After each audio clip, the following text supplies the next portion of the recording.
Hola, buenas noches. Es muy tarde aquí en Inglaterra. Voy a hablar. Miren, he estado mirando hace así como 2 o 3 días.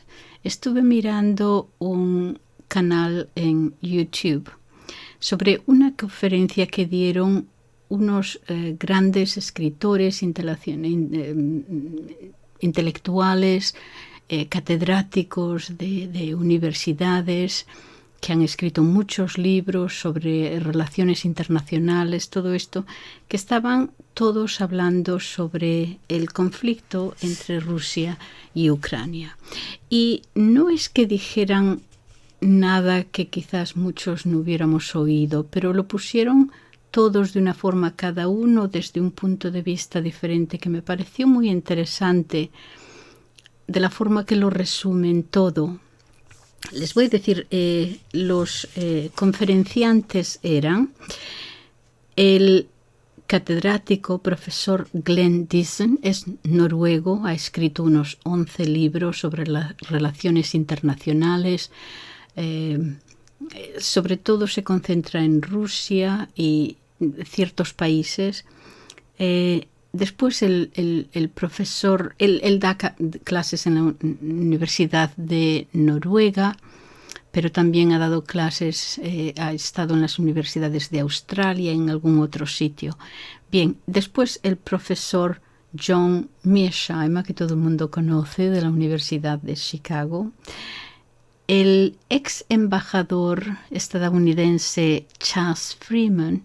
Chas Freeman tiene una gran carrera diplomática, ahora está jubilado, pero fíjense ustedes que al principio de los años 70, cuando Nixon fue a China por primera vez, aquella apertura, él era el traductor, además habla un montón de idiomas.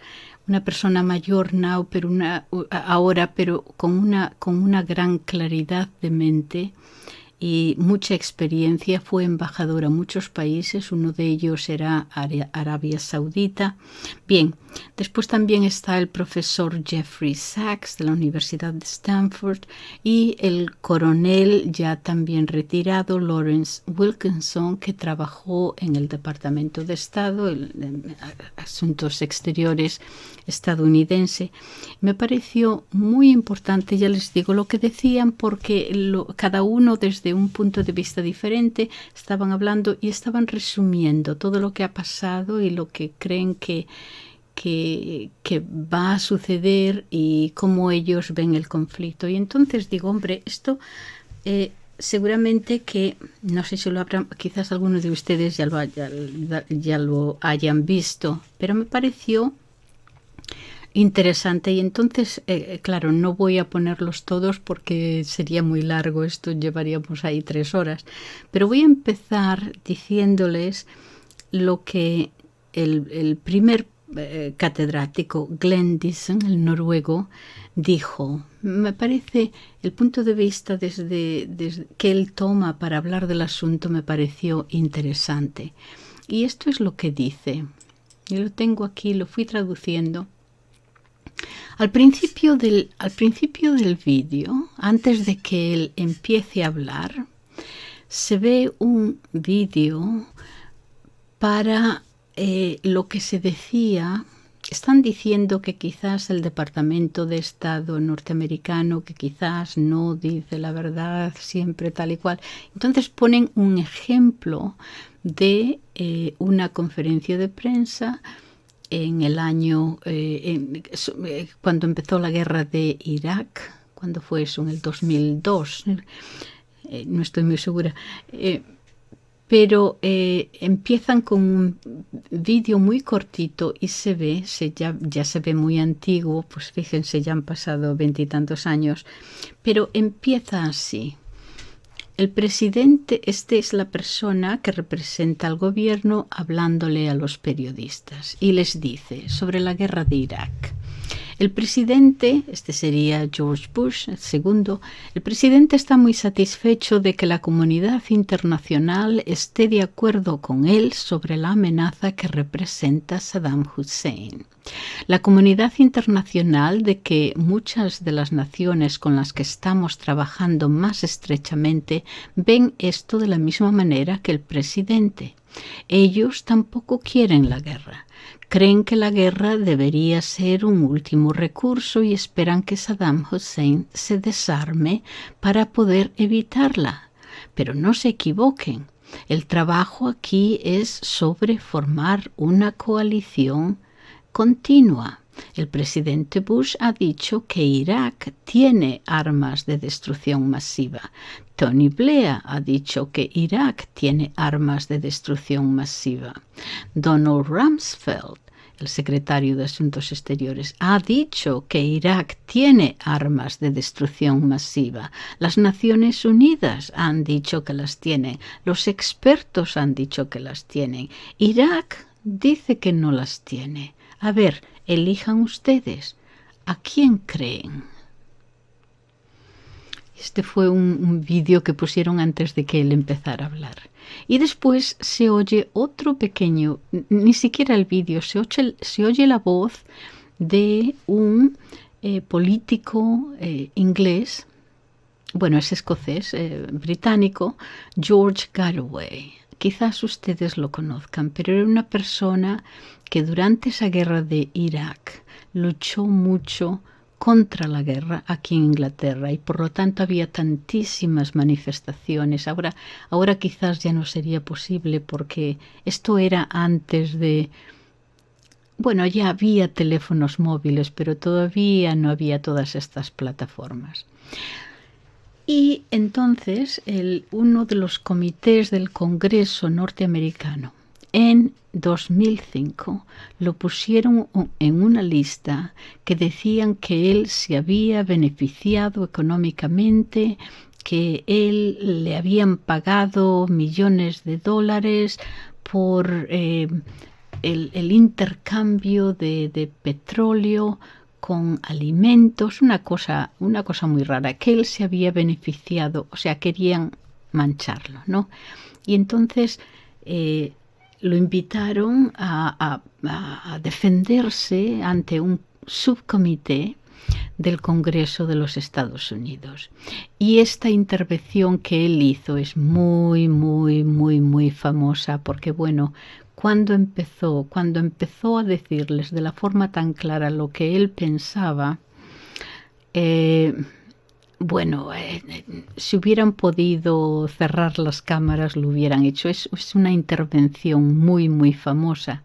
Entonces le voy a decir un poquito de lo que dijo en 2005 en esa intervención. Lo llamaron al Congreso y lo que habían puesto era solamente su voz diciendo fue todo un montón de mentiras, no había armas de destrucción masiva, era todo un montón de mentiras. Esto es lo que se oye al fondo. Lo que dijo, fui a mirar la entrevista, también la he traducido aquí un poquito, y dice, cuando empieza a hablar ante el Senado, dice, senador, yo no soy ni he nunca sido un comerciante de petróleo y tampoco ha sido en mi nombre nadie. Yo nunca ni siquiera he visto un barril de petróleo, nunca fui dueño de uno, nunca he comprado un barril de petróleo, nunca he vendido un barril de petróleo y tampoco nadie en mi nombre.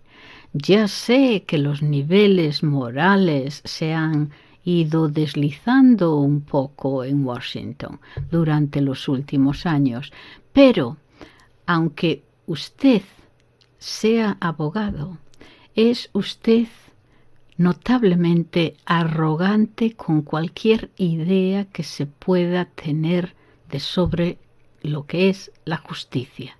Yo, senador, yo he dejado mi corazón y mi alma en mi oposición a la política que ustedes, los Estados Unidos, promovieron. Yo doné la sangre de mi vida política al tratar de detener la matanza masiva de iraquíes provocada por las sanciones contra Irak, las que mataron 1 millón de iraquíes, la mayoría de ellos niños, la mayoría de ellos murieron antes de que incluso pudieran saber que eran iraquíes, pero murieron por ninguna otra razón de que lo eran. Con la desgracia de haber nacido en ese momento, entregué mi corazón y mi alma para impedir que los Estados Unidos cometieran el desastre que han cometido al invadir Irak, y le dije al mundo entero que su excusa para la guerra era un montón de mentiras. Le dije al mundo que Irak, contrariamente a sus afirmaciones, no tenía armas de destrucción masiva. Le dije al mundo entero, en contra de sus afirmaciones, que Irán no tenía conexión con Al-Qaeda. Le dije al mundo entero, en contra de sus afirmaciones, que Irak no tenía conexión con la atrocidad del 11 de septiembre de 2001. Le dije al mundo entero, en contra de sus afirmaciones, que el pueblo iraquí resistiría una invasión británica y estadounidense y que la caída de Bagdad no sería el principio del fin, sino el fin del principio. Senador, en todo lo que dije sobre Irak, yo tenía razón y ustedes estaban equivocados, y 100.000 personas han pagado con sus vidas. 1.600 de ellos soldados estadounidenses enviados a morir por un montón de mentiras. 15.000 de ellos heridos, muchos discapacitados para siempre por un montón de mentiras. Todo era una cortina de humo, senador. Ustedes están tratando ahora de desviar la atención de los crímenes que ustedes han cometido, del robo de miles de millones de dólares de la riqueza de Irak. Échele usted un vistazo al verdadero escándalo de petróleo por alimentos. Échele un vistazo a los 14 meses que ustedes estuvieron a cargo de Bagdad. Los primeros 14 meses, cuando 8.8 millones de dólares de la riqueza de Irak desaparecieron cuando ustedes estaban a cargo. Échele un vistazo a Halliburton y otras empresas norteamericanas que robaron no solamente el dinero de los iraquíes, sino el dinero también de los contribuyentes estadounidenses. Échele usted un vistazo al petróleo que ustedes robaron. Ni siquiera se molestaban en cuantificarlo, que se enviaba fuera del país y luego se vendía, las ganancias yendo sabe Dios a dónde y a quién. Échele un vistazo ustedes a los 800 millones de dólares que disteis a los comandantes militares estadounidenses para que los repartieran por todo el país sin siquiera contarlo o pesarlo. Échele un vistazo al verdadero escándalo que estalló en los periódicos hoy y que se reveló anteriormente ante este comité. Los mayores quebradores de sanciones no fueron ni yo, ni políticos rusos, ni políticos franceses. Los verdaderos quebradores de sanciones fueron sus propias empresas con la complicidad de su propio gobierno. Y así continuó. Bueno, estaban todos y estaba siendo difundido por la televisión en directo. Bueno. Y esto, un poquito de esto de las mentiras fue lo que pusieron de fondo. Y ahora viene el profesor Glenn Dixon y dice: muchas gracias, me llamo Glenn Dixon, tengo que hablar en inglés, soy noruego, pero bueno, he vivido en el extranjero más de 20 años, mayoritariamente en Australia y Rusia y los Países Bajos. Soy catedrático de la Universidad del Sudeste de Noruega en Relaciones Internacionales, y principalmente mi trabajo es acerca de política exterior de Rusia. He escrito 11 libros, la mayoría sobre la relación conflictiva entre Rusia y el Occidente en términos de nuestra incapacidad para establecer o desarrollar una estructura de seguridad mutua aceptable después de la Segunda Guerra Mundial, y a partir de 2015 he estado trabajando principalmente en la cooperación que existe entre Rusia, China, India y otros países en el este, en cómo tratan de diversificar su conectividad económica para hacerse menos dependientes de las condiciones occidentales de manera efectiva. Lo que hemos estado viendo en estos últimos años, pero el tema de hoy es la guerra de la OTAN en Ucrania. Bien, como ustedes saben, o lo que nos dijeron era que el objetivo principal no era provocar. El propósito principal es desafiar un aspecto clave de la narrativa que hemos desarrollado, porque miren ustedes, cada vez que la OTAN se intensifica y envía más armamentos avanzados o rechaza cualquier diplomacia, siempre oímos la misma respuesta. ¿Y por qué iba la OTAN a hacer esto? Y siempre porque nosotros estamos a favor de Ucrania. Esto es lo que siempre oímos. Nosotros estamos a favor de Ucrania. Queremos ayudar a Ucrania. Por lo que esto es realmente el quid de la cuestión, que la OTAN ni siquiera es un participante en ella. Es siempre que solo busca ayudar a Ucrania. Eso es lo que siempre nos dicen. Lo que nosotros tratamos es de ayudar a Ucrania. Debido, claro está, a nuestra buena naturaleza altruista, supongo. Mi argumento es que esta propaganda, porque hemos tomado un sentimiento, la idea de ayudar a Ucrania, estar en favor de Ucrania, lo cual todo el mundo está de acuerdo que atrae o tiene sentido a la gran parte de la gente, porque se manipula ese sentido que todos tenemos, o casi todos, de justicia en la mayoría de la gente sana, porque ¿quién no querría ayudar a Ucrania? Lo que está pasando al país ahora es espantoso. Vemos a todo un pueblo siendo masacrado, una nación destruida. Ciertamente, claro, que a mí también me gustaría ayudar a Ucrania, pero el ayudar a Ucrania como concepto generalizado es un concepto vacío. Es algo vacío que lo pueden rellenar con cualquier contenido que deseen. Y así es como funciona la propaganda.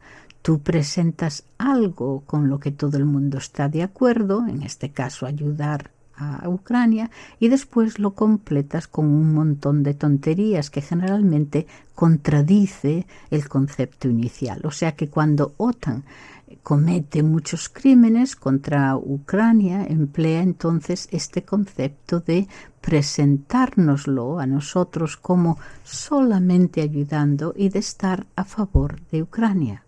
O sea que hoy me gustaría hablar sobre este concepto precisamente. ¿Qué es eso de ayudar a Ucrania? Empecemos por el principio. Esta guerra en gran manera gira en torno a la expansión de la OTAN, lo cual provocó la invasión rusa.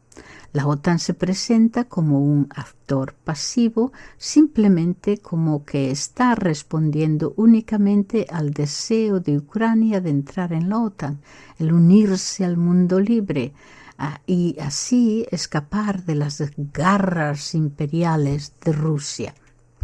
El problema es que no hay hechos que respalden esto. vemos todas las encuestas, sean ucranianas o occidentales, rusas, desde 1991 al 2014, cada encuesta mostraba que solo alrededor de un 20% de ucranianos querían unirse a la OTAN. Incluso después de que Rusia hubiera recuperado Crimea en 2014, los estadounidenses hicieron otra encuesta y descubrieron que todavía había sido solamente una pequeña minoría de ucranianos que querían unirse a la OTAN, por lo que se desató un conflicto mayor que lo hiciera necesario. Incluso la OTAN en 2011 publicó un documento en donde se quejaba que el principal problema en la relación entre Ucrania y la OTAN es que el gobierno y el pueblo no querían unirse a la OTAN. Esta es la razón por lo que utilizar esto es un argumento un poco complicado, es un argumento defectuoso esto de que se quiere ayudar a Ucrania. Y no solo esto, que todos también sabíamos las consecuencias de lo que significaría el hecho de que Ucrania entrara en la OTAN. Angela Merkel, la canciller alemana, dijo una vez que la entrada se interpretaría como una declaración de guerra. El ex embajador de Gran Bretaña a Rusia dijo que esta sería la mejor manera de comenzar una guerra contra Rusia, el intentar que Ucrania se uniera. Y por último, el actual director de la CIA, William Burns, escribió un memorándum en 2008 donde argumentaba que si intentamos que Ucrania ingrese en la OTAN, lo cual no quieren, pero si intentamos que entren, probablemente desencadenará una guerra civil en Ucrania y también después una invasión rusa. Señaló claramente que los rusos que no querían invadir necesariamente, pero que no podían vivir con la OTAN a sus puertas dentro de Ucrania, o sea que lo considerarían que si se expandía, que no les quedaría opción alguna. Y sin embargo, esto se tenía bien entendido y sin embargo se sigue vendiendo esto como ayudando a Ucrania, que Ucrania los empujaba a una alianza militar de la que no querían tomar parte y que desencadenaría una guerra. Y después, pero de todas formas, en 2014 la OTAN promovió un cambio de régimen en Ucrania. Esto sucedió abiertamente, ya que la mayoría de la gente ha escuchado llamadas filtradas en las que los estadounidenses, 2 semanas antes del golpe de Estado, estaban planeando exactamente quién estaría dentro del gobierno, quién se quedaría fuera y quién estaría dentro. Y esto también se nos fue vendido a todos como que estamos ayudando a Ucrania. Estamos hablando de un golpe de Estado. Estamos ayudándoles con su revolución democrática. Pero nuevamente, ¿cómo se les ayudó con nuestra política pro-ucraniana? Porque los hechos también reportados por otros medios occidentales, la BBC, por ejemplo, y otras, que no solo violaba esto la constitución ucraniana, no solo eliminamos el gobierno democrático que los ucranianos habían elegido, que había sido confirmado por organismos, las elecciones, por organismos oficiales, elecciones libres, pero también, como la BBC dijo, solamente una minoría de ucranianos realmente apoyaron las protestas del Maidán y todavía una minoría más pequeña habría apoyado un golpe de Estado real que derrocaría a su presidente democráticamente elegido.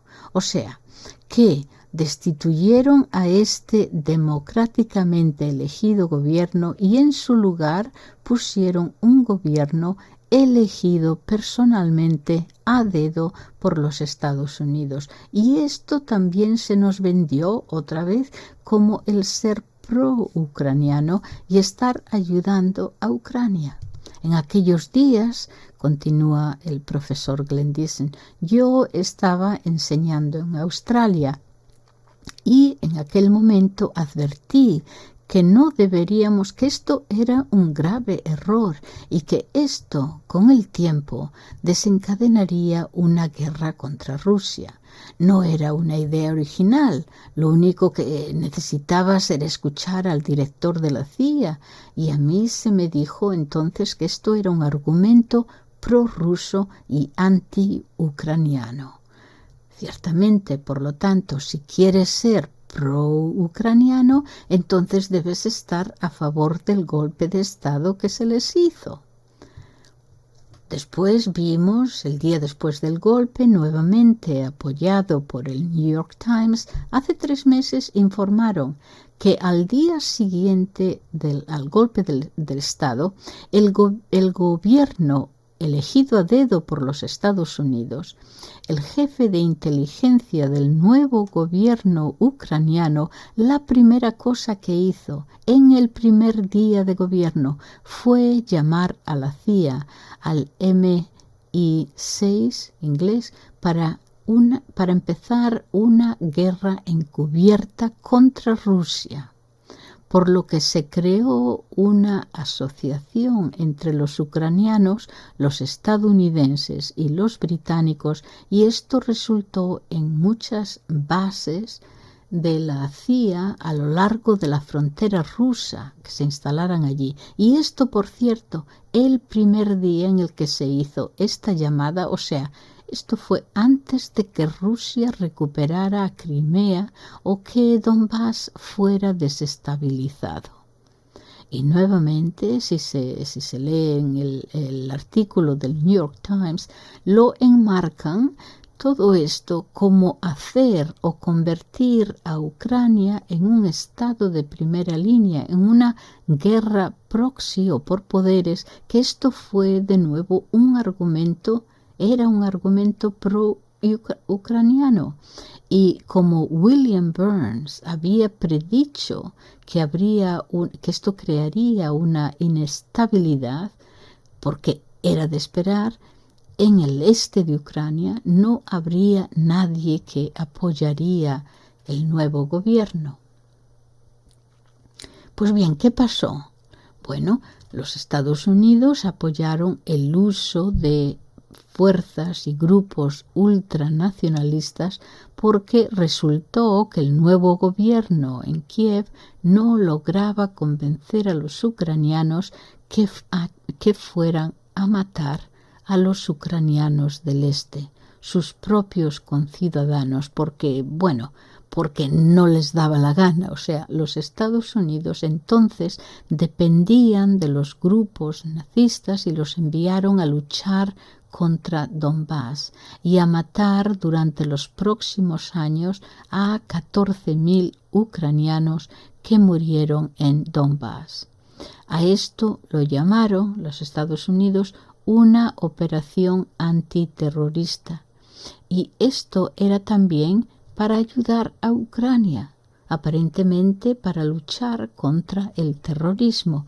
Y de ahí en adelante, pues quisimos ayudar a Ucrania un poquito más con buen gobierno, porque aparentemente no podían gobernarse a sí mismos y los Estados Unidos empezaron a tomar control directo de puestos clave en el gobierno ucraniano. El fiscal general de Ucrania, Viktor Shokin, tuvo la desfachatez de quejarse y dijo que todos los nuevos nombramientos, todos los puestos más altos, tenían que ser aprobados por Washington y argumentaba, y estas fueron sus palabras, que cito, los Estados Unidos nos están tratando como una colonia. Bueno, pues se le despidió inmediatamente por Joe Biden, el presidente de otro país, porque estaba investigando la corrupción en una compañía de gas ucraniana, donde además puso a su propio hijo, Hunter Biden, en la dirección de la empresa. Otros problemas, por ejemplo, el nuevo ministro de Finanzas tenía que ser una estadounidense. La ex funcionaria del Ministerio de Asuntos Exteriores de los Estados Unidos. Se llama Natalia Yarescu, nacida en los Estados Unidos, que trabajaba en la Embajada de los Estados Unidos en Kiev, representando intereses de los Estados Unidos en Ucrania. Después del golpe se la puso a ella como ministro de Finanzas y ese mismo día obtuvo su pasaporte ucraniano. Esta era la clase de puestos y estos no fueron los únicos. También había muchos extranjeros ocupando puestos clave en el gobierno ucraniano e incluso los puestos que tenían que ser ocupados por ucranianos, los Estados Unidos tenían que aprobarlos antes. También vimos a los Estados Unidos movilizando, armando, entrenando a muchos grupos nacionalistas como el batallón Azov, que se les ve usando símbolos nazis, a veces tatuados con ellos como su propio emblema. Y también purgaron a la oposición política, los principales partidos políticos de la oposición, el principal líder de la oposición, etc., que se llama Medvedchuk. Él fue arrestado, le quitaron su pasaporte ucraniano y su ciudadanía, purgaron los medios de comunicación y los pusieron bajo el control del Estado, pero principalmente lo que se consideraba un medio pro-Rusia, se hablaban, a pesar que era la propiedad de un ucraniano. También purgaron a la Iglesia Ortodoxa, los derechos culturales básicos como derechos lingüísticos, y todo esto lo hicieron en nombre, nos dicen, de ayudar a Ucrania, porque la influencia rusa era un legado imperial que tenía que ser purgado. O sea, que todo esto se hizo en nombre de ayudar a Ucrania. O sea, todo esto lo consideran o nos dicen que es el ser pro-ucraniano. Y si te opones a que tuvieran estos derechos básicos, entonces te etiquetan como prorruso o anti-ucraniano. Después tenemos unas elecciones en Ucrania en 2019. Los ucranianos tuvieron la posibilidad de votar de nuevo y el presidente Zelensky se postuló en una campaña por la paz. En su plataforma electoral tenía un mensaje muy claro que quería hacer las paces con Donbass, hacer las paces con Rusia. Y esto quería decir implementar el acuerdo de Minsk. En todos sus discursos dejaba claro que si la gente en Donbass quieren hablar ruso, porque es lo que hablan y además es su propio idioma, el de Zelensky, tuvo que aprender rápidamente cuando fue elegido el ucraniano, que parece ser que es como una, bueno, no se puede decir dialecto, ¿verdad? Pero bueno, lo tuvo que aprender, su idioma natural es el ruso, y entonces si quieren hablar ruso, pues que lo pueden hacer, lo cual siempre habían hecho, y él también, entonces se les debería dejar hacerlo, pero los Estados Unidos otra vez vinieron al rescate y argumentaron que esto era rendirse a Rusia y que los ucranianos no deberían rendirse, a pesar de que el 73% de los ucranianos votaron a favor, de nuevo, votaron a favor. Los ultranacionalistas, entrenados por los Estados Unidos, presionaron inmensamente a Zelensky, hasta lo amenazaron abiertamente en frente de las cámaras que nuestros medios no difundieron en la prensa ucraniana, y se difundió sí que lo difundieron en la prensa ucraniana. Y se difundió entonces, y como resultado Zelensky cambió su posición, y aquellos, los cabecillas, le amenazaron que si cambiaba de opinión, o sea, que si mantenía por la paz, que lo colgarían, se dice así en las cámaras que se ve, lo amenazaron con colgarlo de un árbol, así a lo bestia, y les otorgó puestos en sus gobiernos. Entonces cambió de opinión, les otorgó puestos. De nuevo, los Estados Unidos utilizaba estos grupos nazistas como poder de veto, también fortaleciendo a un grupo muy desagradable dentro de Ucrania que la mayoría de los ucranianos no apoyaban, por lo que el acuerdo de Minsk fue socavado, a pesar de que los líderes occidentales seguían diciendo que esto era el único camino a la paz. Incluso los franceses en aquel momento y los alemanes reconocían que habían socavado Minsk.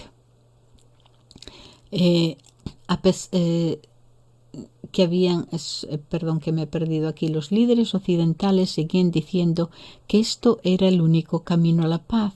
Incluso los franceses en aquel momento y los alemanes reconocieron que habían socavado este acuerdo, que nunca había sido destinado para ser implementado, que era simplemente una excusa para darle tiempo a Ucrania a armarse. De nuevo, no lo que los ucranianos habían votado, pero de nuevo todo esto se nos dijo a nosotros que era para ayudar a Ucrania, que era una política pro-ucraniana, y luego Rusia exigió unas garantías de seguridad en 2021, como recordamos, porque vieron esta amenaza que se convertía, que estaba aumentando y volviéndose cada vez más intolerable. Incluso los americanos reconocieron que si Ucrania, si los rusos obtuvieran garantías de seguridad, seguramente invadirían Ucrania. Y otra vez rechazaron darle a Rusia cualquier garantía de seguridad. El ex embajador de los Estados Unidos a la OTAN y que también formaba parte del equipo de Donbass para resolver la crisis. Incluso él advirtió a Biden que cuando se reunió con Putin para estas garantías, escribió que el éxito es la confrontación y que no deberíamos hacer las paces con Rusia, que eso sería apaciguamiento y que es necesario que nos movamos hacia la confrontación abierta. Y esto fue cuando Rusia invadió en 2022. Y este era el objetivo principal de Rusia entonces, era el poner fin a esta guerra, el restaurar la neutralidad a Ucrania. Y esto también confirmado por los ucranianos, también lo confirmaron. En el primer día de la invasión lo dejaron muy claro, el primer día que los rusos los habían contactado. Estas son las palabras de Zelensky, al día siguiente de invadir, porque querían empezar conversaciones de paz y se basarían en restaurar la neutralidad. Y el tercer día los rusos dijeron que los ucranianos habían acordado que iban a comenzar a tener negociaciones para la paz. Cuando el portavoz estadounidense Edward Price, cuando le preguntaron a él, ¿apoyarás estas negociaciones de paz?, dijo muy claramente, bueno, esta guerra no se trata solamente de Ucrania, se trata de algo mucho más grande. Por lo tanto, no lo haremos. Y aunque los ucranianos y los rusos todavía estaban negociando, vimos entonces que los Estados Unidos y el Reino Unido presionaron a Zelensky a seguir, a escoger guerra antes de paz. Esto lo han confirmado los negociadores del lado ucraniano y el asesor de Zelensky, el jefe del partido político de Zelensky, los mediadores de las conversaciones, los israelíes, los turcos, todos lo confirmaron. El ex jefe del ejército alemán, Harald Kujat, él también confirmó esto, que los ucranianos y los rusos habían logrado un acuerdo y lo principal era la neutralidad. Y los Estados Unidos dijeron que no, y los turcos y los israelíes y los alemanes, el ex jefe del ejército alemán, todos declararon que esto lo veían, que los Estados Unidos había dicho que no, y los británicos, que los Estados Unidos y los británicos veían esto como una oportunidad, porque ahora podrían matar a rusos y debilitar a Rusia como un adversario, que no tendrían siquiera que luchar con sus propios ejércitos, con sus propias tropas. Por cierto, esto es algo también que ha sido confirmado o declarado de manera muy clara por los líderes de los Estados Unidos. Por ejemplo, Lindsey Graham. Lindsey Graham es un senador, Mitch McConnell, senador, Mitt Romney, senador, Dan Crenshaw, el senador el que tiene esto en el ojo, así como un parche. El general Kellogg, incluso el secretario de la OTAN, Stoltenberg, cuando fue a vender la guerra en Estados Unidos, que deberían mandar más armas y dinero, él señaló que este es un buen negocio. Por muy poco dinero, vosotros podéis debilitar a Rusia como adversario estratégico. Dios mío. Y como todos los líderes de los Estados Unidos, ninguno mencionó a los ucranianos que están luchando por ellos, y esto es parte del problema, porque están luchando utilizando ucranianos, no con sus propios soldados, por lo que hay muy pocos incentivos aquí para hacer la paz con los rusos, pero todavía nos lo están vendiendo como estamos ayudando a Ucrania. Eso es por lo que estamos mandando armas y por eso nos negamos a negociar, porque estamos ayudándolos. Incluso el Washington Post dijo en 2023 que el ejército ucraniano en realidad no quería ir a aquella horrible contraofensiva en el verano del 23, precisamente porque habían estado perdiendo tantísimos soldados, cientos de miles habían muerto, armas destruidas. El periódico dijo que habían hablado con militares estadounidenses y que habían dicho que los ucranianos eran demasiado, en comillas, reacios a tener bajas.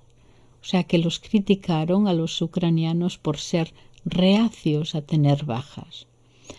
Que los ucranianos tienen miedo de que todos sus hombres estén muriendo. Los Estados Unidos, claro, no tiene este problema. De nuevo, como dijo Lindsey Graham, dijo que esto era un gran negocio.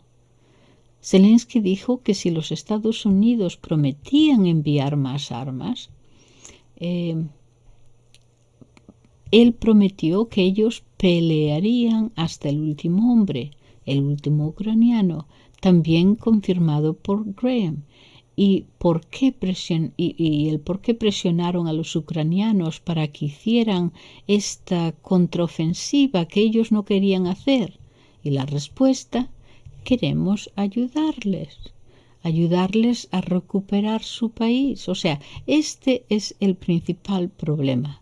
Vemos que además Ucrania está perdiendo esa guerra de desgaste. Todos los días están perdiendo decenas de hombres, perdiendo todo su equipo militar, perdiendo sus tierras, y su país está siendo destrozado. Y sin embargo, no estamos ni siquiera hablando de negociar con los rusos. Podemos ofrecerles algo, podemos ofrecerles el fin de la expansión de la OTAN. Esa sería una gran moneda de cambio si quisiéramos obtener un buen acuerdo con los rusos, pero no lo hacemos. En lugar de eso, estamos hablando de que si empezamos de que si, por ejemplo, empezamos el poder empezar a expulsar ciudadanos ucranianos que están ahora en Polonia, en Alemania, si paramos de darles beneficios sociales, entonces tendrán que irse y después podremos de nuevo rellenar las trincheras con más hombres, hombres que no quieren luchar. Y todo esto se lleva a cabo bajo este lema de tratar de ayudar a Ucrania.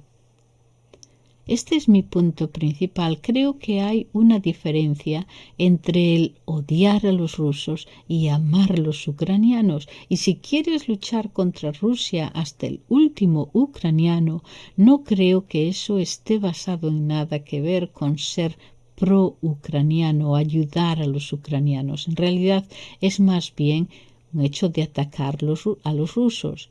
Y como todos los líderes de los Estados Unidos siguen diciendo todo el tiempo, esto es lo que esta guerra significa. Para lo que es esta guerra, el derrotar a los rusos y centrar todos nuestros recursos contra los chinos, vencer a Rusia para después ir a China. Así que otra vez creo que este debería ser el punto de partida cuando se habla de la guerra en Ucrania. No es acerca de ayudar a nadie, sino de usar a Ucrania en un juego muy cínico de política. Eso es lo que dijo el catedrático Glenn Dissen. O sea que todo es para ayudar a Ucrania, y si estás en contra, si no te parece que esa sea la mejor forma de que dejen de morir, pues entonces eres prorruso y anti-ucraniano. Los que están ayudando a Ucrania son ellos. Bueno, quizás después, para el próximo día, les leeré lo que dijo pues bien el catedrático, el profesor John Mearsheimer o Chas Freeman, uno de ellos. Bueno, pues ya está. Muchísimas gracias por escuchar. Adiós.